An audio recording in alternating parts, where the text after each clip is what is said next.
3, 2, 1.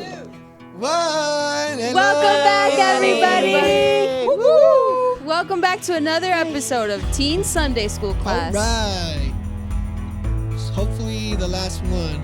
No, that's not fun. But Like this round table thing. I vote that next time we play a game again and we play laser tag or something. I think we will. I think we'll play some laser tag. I just want to beat I'll you guys watch. at something. I don't like laser tag. Oh, You can be come the on, Rachel. scorekeeper. I'll be the scorekeeper. Hey, great. I don't like people chasing me. It scares me. Yeah, I'll quote you on that. Okay, so here we go. This is we're in the relationship series, and then we are in relationships with authority. Now, the discussion we had before this was that we kind of already talked about authorities. We talked about parents. We talked about pastor. So, what is the whole purpose of this lesson, relationship with authorities? Well, in my mind, parents and pastors are some authority, but they're not all the authorities we're going to have in life. We're going to have bosses. We're going to have people that we report to. We have police officers that we have to answer to. When we go to church, for example, the ushers are technically, they're the authority to sit us where we're going when we go. You didn't know that. If you didn't know that, right? Now you do. Now you do. In the parking lot, when they tell us to park somewhere, they are the authority there. They have authority from us, the church staff. We've given it to them to park the cars. So there's authority everywhere in your life, and you'll find it all the time. And there's principles about how to deal with authority, or what my relationship with authority should be, that can help you in any situation that you're in. For example, you get to go to court someday because of a parking infraction or whatever, and you go to see the judge. Well, he's the authority there. So why didn't we talk about relationship with our judges? Because sometimes we won't have a relationship with them. Hopefully not. Hopefully not.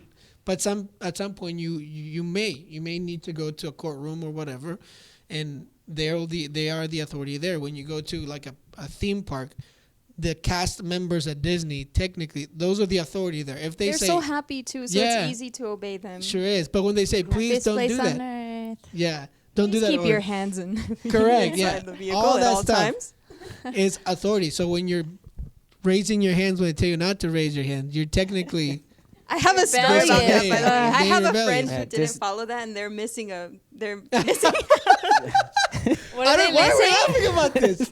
This is horrible. You reminded me of it. This is horrible.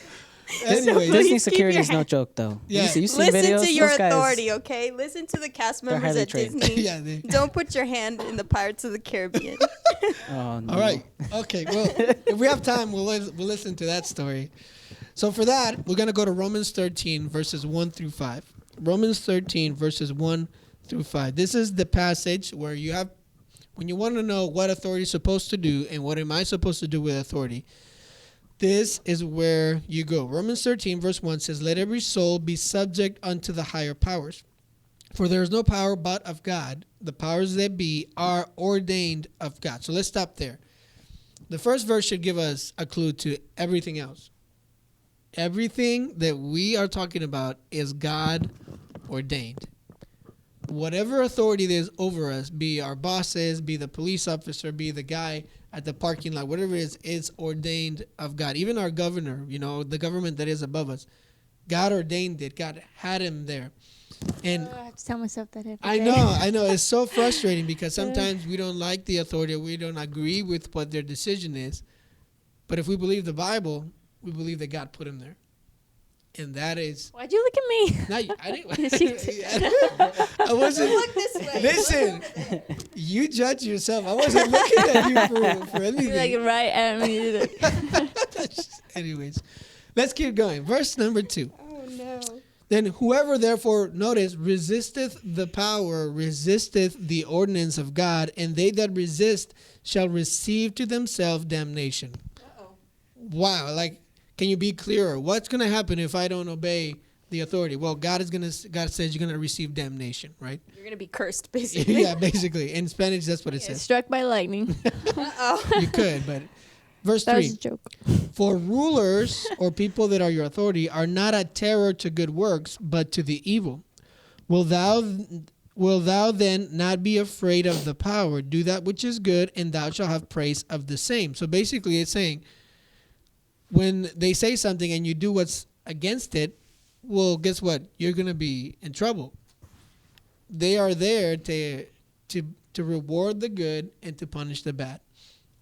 That's what it says. Do that which is good, and then they shall have praise of the same. So your rulers or your authority will give you praise. 4, for he is the minister of God to thee for good. But if thou do that which is evil, be afraid, for he beareth not the sword in vain. For he is the minister of God, a revenger to execute wrath upon him that doeth evil. I mean, could you choose words that are more harsh?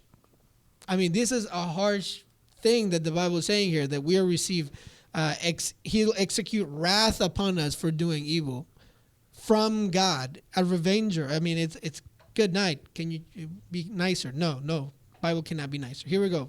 Verse 5. Wherefore, ye must needs be subject, not only for wrath, but also for conscience sake. So at the end, it's saying this: you don't just obey the authority because they can punish you. You obey authorities so you have a clean conscience. You have a clear conscience, and you know that you have done right, and you can move on with your life.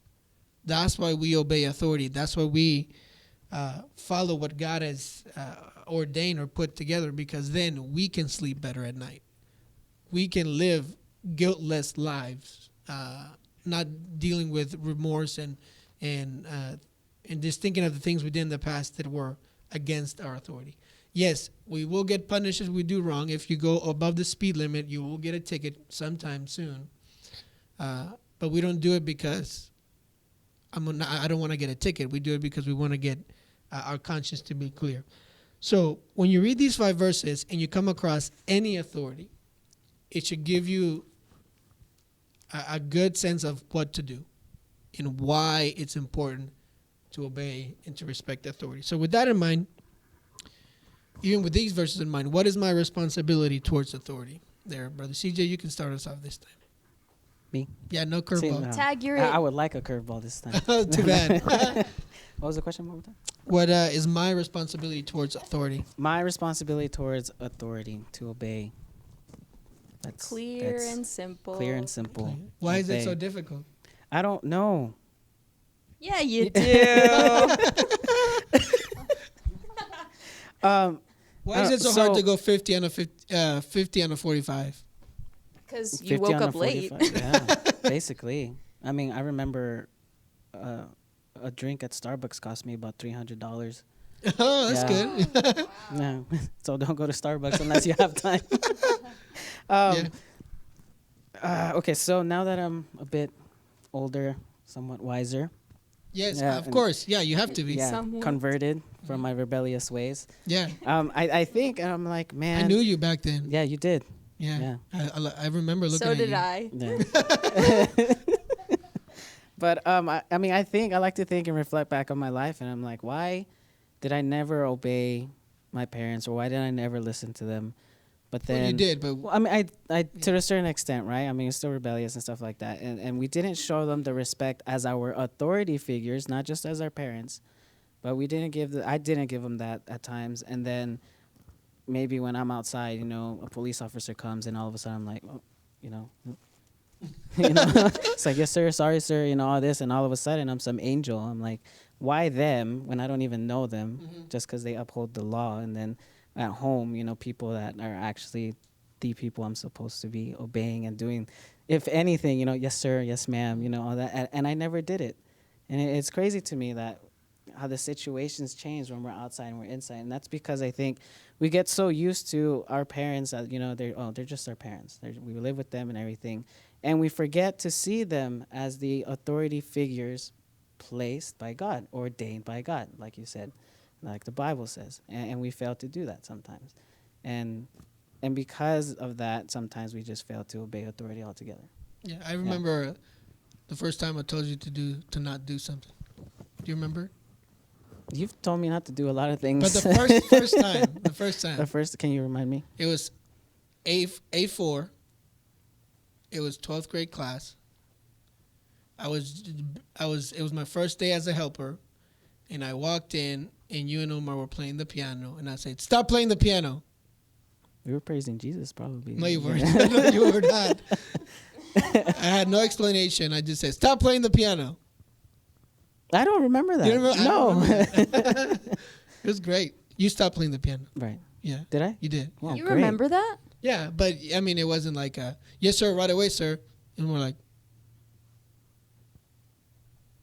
They probably looked at you like. yeah. Those eyes, like, What is this guy Oh, think boy. I he like is? how Yeah. you said Yeah. that because I feel like there's a lot of teens that although they may not outwardly rebel, inwardly they do rebel. They obey, but inwardly they didn't obey. And I feel like there's a lot of those, and I feel like it counts. That counts as disobedience in the Bible if you in your heart. Oh. Whoa! I was just Whoa. That's why he was Inward- looking at you, Inward Rachel. rebellion. okay, here we Inward go. I was just kidding. Wait, but can I say something Yes, go. else? Okay, so I like how CJ mentioned parents because I think authority has an order. And even in the Bible, Genesis chapter 2, the first authority that God ordains is the family. And then in Genesis chapter 9, it's government. And then eventually, fast forward to our day and age, it's the church in Ephesians chapter 5. So there's always an order there. So if you don't follow one, something's wrong. Amen. Yeah. God ordained it. Yeah. So, do you have anything to add? Because I want to go to the next question. No. Okay, good. Next question is for you. Then why is authority bad sometimes? Because most people are going to say that, right? Well, why should I obey my boss when he's, stealing from the workplace? Why should I obey my parents when, they're not good Christians? Why should I obey my teacher when, she doesn't know what she's talking about, blah, blah, blah, blah. So why is authority bad sometimes? Well, that's because the heart of man is wicked and we're all sinners, right? So that would answer the question. Why is all authority bad? But a couple lessons ago, you said something. It's like my new favorite thing. I'm gonna say it like forever about everything. Good. You said if you're not a perfect child, you don't deserve perfect parents, right? So if you're not a Right. perfect person, a perfect citizen, a perfect child, a perfect student, you don't deserve the perfect authority. And I don't know if you know this, but none of us are perfect, and neither is your authority. So it's not that because somebody's in authority, they're not going to mess up, and they're not. There are some evil people that are in authority, but we never submit to authority because we respect them, right? So you may or may not respect your authority. And the Bible, I'm sure we'll talk about it later, but the Bible does say in Peter, right, I ought to obey God rather than man. So there may come a point in time when some sort of maybe governmental authority are saying, you can't worship. I mean, we're kind of experiencing this right now, just a little bit of it. But there may become a time in our country where they're going to tell Christians you cannot gather together to worship. Well, the Bible says at that point, God tells us to assemble together and worship. So at that point in time, we ought to obey God rather than men, our authorities. So we won't obey them. But authorities are bad because they're evil. We all have evil hearts, and men love power. Men are corrupt. They steal, they lie. So it's not about if your authority is good or bad. It's about if you want the blessing from God or not. So unless they're telling you your authority, any authority, is telling you to do something unscriptural, you should submit and obey. And like Miss Priscilla said, not only obeying outwardly but also inwardly. It doesn't count all the way unless you do it inside and outside. Well, it doesn't count at all if you obey and inside you're hating life for doing what you're supposed to do. Well, life will be easier if you've been on the outside, right? So if you don't run from the police officer, your life's going to be easier. But if you have, if inside you're not submitting to your authority, you're right. Yeah, it's wrong. I was smiling when somebody brought that up. That's like one of the things as a mom right now. I'm having a hard time because, my girls are like, I won't say names, but so-and-so, go to your room. And it's like they do, but then they're stomping and pounding their feet the whole way back to the room, like, and making all these, it's like, so inside they're not submitting, but they're obeying, but they're not submitting. But what they're doing is they don't want the punishment, so therefore they're doing it with a bad attitude. Yes, and they're small children, but as you grow and mature. Well, that doesn't change. You still can be the same way as an adult, as a teenager. You can obey and then still be rotten on the inside. That doesn't help you at all. you're actually making yourself a hypocrite, because inside you're feeling one way and outside you're doing something else. You're going to hate life. You're going to hate your authority. So the secret to actually having a clean conscience is doing what you're told with the right attitude and believing that God told me to do this through my authority. And when I do that, because when I do what he tells me to do, what she told me to do, because God put her in that place, I can sleep better at night because I'm obeying God, not that person specifically. Mm-hmm. So I think that's where the attitude change actually helps you as a teenager, because now you're obeying God. You're not just obeying that person. Yes, and it says so much about a person, how spiritually mature they are, the way they treat their authorities. I mean, I can tell from a million miles away somebody who's spiritually mature, not by the way they treat their authorities. It's a choice. It's not about the way we feel. Like Brother CJ was saying, why do I not obey my parents, but then I obey the police officer? Well, it's because you chose to obey the police officer, right? It's the same thing with our attitude. If we're having a bad day and we're being rude to everyone in our family, but then our pastor knocks on the door, what do? We answer with a big smile on our face, right? Mm-hmm. All of a sudden, we were so grumpy, but we chose in that moment to put a smile on our face. Obeying authority has nothing to do with the way you feel, but it's just about making the choice to obey.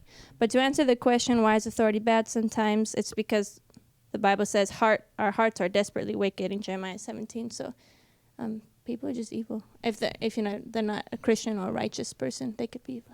Yeah, correct. So that's really the reason why we have bad cops, we have bad politicians, bad governors, bad bosses at work, is because there's sin in people's life. And when we know that, then we can still obey them without getting too upset, because we know it's not necessarily them. It's basically the sin that they are harboring that is making them act that way. And we as Christians know that only Jesus can change that. And until they become fully devoted followers of Christ, that won't change. So that's important to remember, the reason why authority is bad sometimes. Which then leads us to question number 3. Then what do we do when our authority is not doing right? So this is kind of like two different parts. I'm obeying them, but they are not doing right. Or they're asking me to do things that are not right. Can I reference a story in the Bible? Yes. I feel like the Pharisees, well, first of all, the Pharisees always tried to get Jesus to contradict himself in the Bible. And I love how Jesus always responded and he left them real quiet, Yes, it was a great comeback, good job, Jesus. But anyway, I know there's a story where the Pharisees were trying to get Jesus kind of to figure out if we were supposed to submit to authority, in the sense of when they were asking about taxes. Do we have to pay whatever belongs to Caesar? Do we still have to pay him?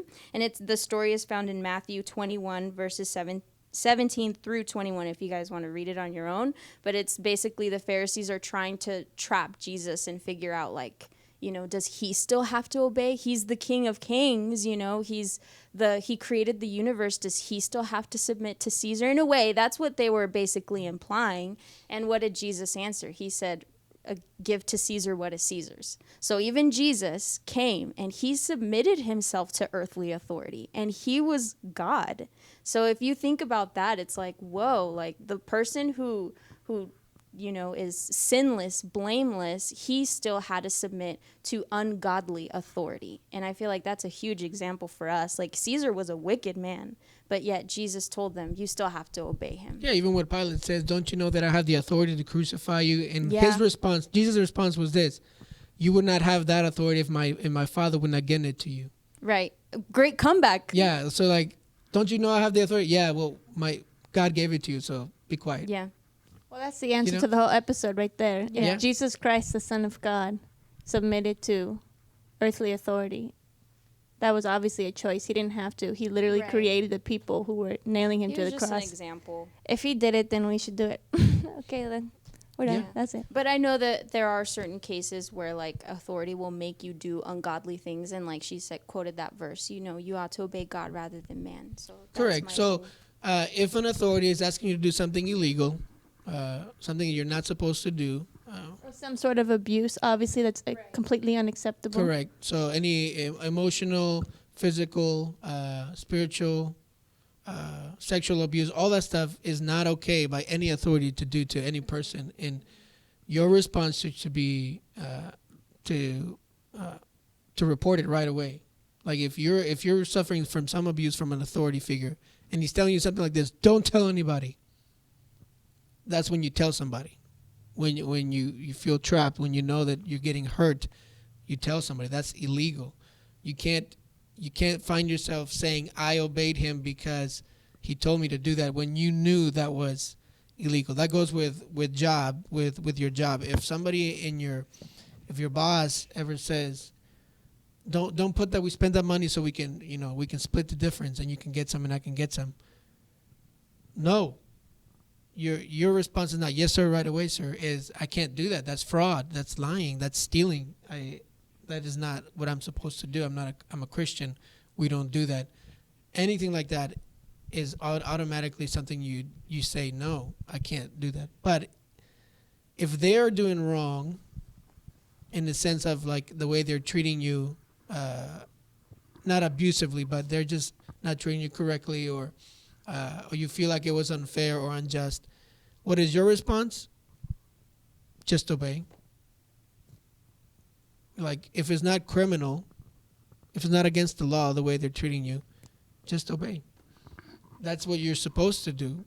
And though it's hard to do, remember, the way to do things when you don't want to do them is you're not doing it for that person that was mistreating you. You're doing it for God in heaven. And because I'm doing it to God because of what my boss says, then it's easier for me to do it, even if I'm being mistreated. So that is your response to when authority is doing wrong. Now, I kind of answered the last question, but can I ever rebel against authority? I love how you're looking at me. You. Because I'm the professional rebeller, right? No. CJ has We're experience. the professional. No. We all have experience. Come on, let's I'm be honest. sure. Nobody's perfect. And I mean, I'm close to it, but Tell us a story of when you were rebellious. I would have to think really hard. I don't know. Oh, sure. All right, but I know I sort of kind of answered it, but can you ever rebel against an authority? Yes, you can. For the right motives, obviously. Not for selfish reasons, which I've done multiple times. But, I mean, it all comes down to, like you said, just if they're asking you to do something illegal, something that maybe goes against your beliefs and what you stand for, God's word and everything, then yeah, you can rebel. I mean, at that point, you need to put a stop. Just like, hey, I can't do that. It's not right. It's not right with me, And if it's illegal, then yeah, don't do it either, because then you're going to suffer the consequences in the end. And it's going to just be bad. I mean, yeah, you can definitely rebel in instances like that. But if it's something very minor, then... What is the percentage you think of times where you can rebel against authority? That's very minor. Like that like stuff. 0.01%. It sounds like rebel against. It's kind of like you're standing up for truth. You're you're rebelling against sin. Yes. Nice way to put it. Yeah. Good. She's good. Yeah. Good. I almost said that, but like. Yeah.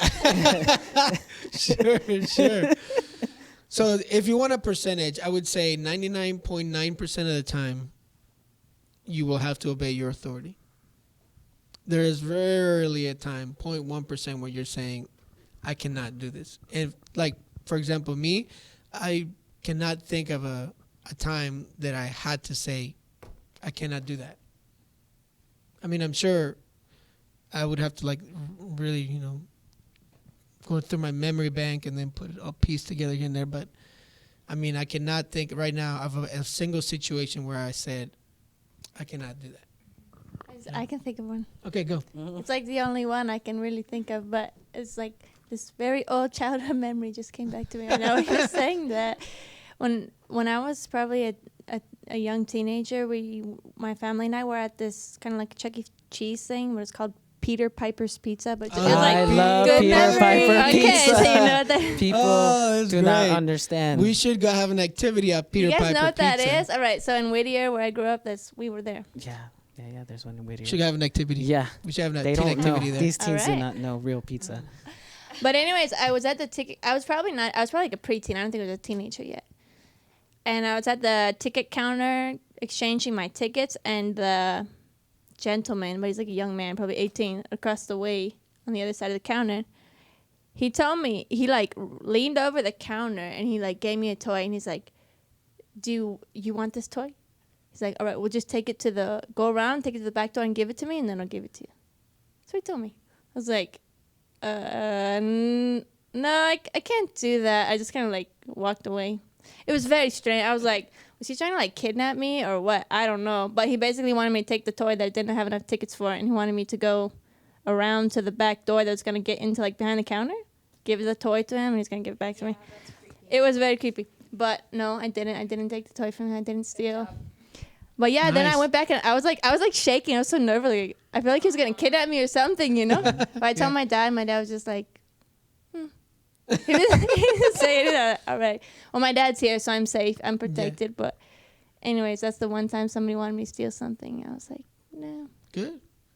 There's one time, it has nothing to do with being bad with authority, but one time a police officer was behind me and he turned on his lights and I wasn't stopping because I wanted to turn and stop, and he started yelling through this megaphone and he said, "Stop the car right now." And I was like, oh my word. I knew I didn't have my registration, and I was like, come on. I mean, and so I parked, and the officer, usually they wait a little bit and they get out of the car. Well, this guy like almost, as soon as I stopped, he like right in my window, and then he asked me for my registration and insurance paperwork, and I was like all nervous, and I was like, "Yes, sir, right here." And I was like, "I know I don't have my registration." Okay, and I was talking, I don't have a. I'm sorry, I'm about to go do it. And he's like, "All right, yeah, here you go. You can have a good day. I'm just looking for a stolen car, so have a good day." Wasn't it? It wasn't mine. I was like, "Good You're thing." like, oh, okay. Good thing I stopped, and he didn't care about my registration, but it was. Anyways, I don't know what the story had to come, but is authority stopping me? But good thing you stopped. I Even The stopped. though point you, being, it's very, very, very rare. It will happen, but it's very rare that somebody who's an authority of you is going to ask you to do something sinful or wrong. Yeah, But but it does happen.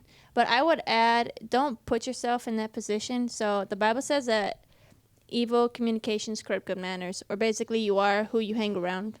So if your friends are the friends you hang around, the shows that you watch, those type of things, if your friends are not respectful to authority, you really shouldn't be spending time around them. You're going to find yourself speaking bad about authority and not respecting authority if your friends don't. So don't try to be someone who respects authority and then hang around friends that don't, because it's not going to work. You're going to end up like your friends. You're going to criticize, and you're going to speak bad and act bad towards authority. So don't hang around people who, if you catch somebody saying something bad about the pastor or some negative comment or about a teacher, your school teacher, anybody in authority, it's wrong, and you shouldn't laugh at it, because if you laugh at it, you're approving of it. Mm-hmm. So don't even put yourself in the position where you're going to be around people that are not respectful to authority, because you'll end up being like them. You're not going to bring them up to your level. They're going to bring you down. Correct. Okay, that's our series on relationships, and especially this lesson, relationships with authority. Does anybody have anything else to add? No? You have a text message. I have a text message going on right now. Somebody wants me. Let me see. Oh, okay, great. your authority. Great. Nope. Okay, good. That's great. All right, teens. That was it. Hopefully we'll see you Watching. soon in Sunday school. Sunday school. Signing off for the last time-ish. Who knows? Well, we don't know. We don't know. All right, like, comment, subscribe, hit the bell for notifications. Because, maybe we will make more videos. Yeah, you never know. We might do a weekly, like a virtual Bible study. That would be cool. Yeah? If you like it, if you like that idea, like the button. Press the button. You're not going to press the button, but just press it anyways. Yeah. Anyways, cool. All right, have a good day. Thank you so much. Bye. Bye.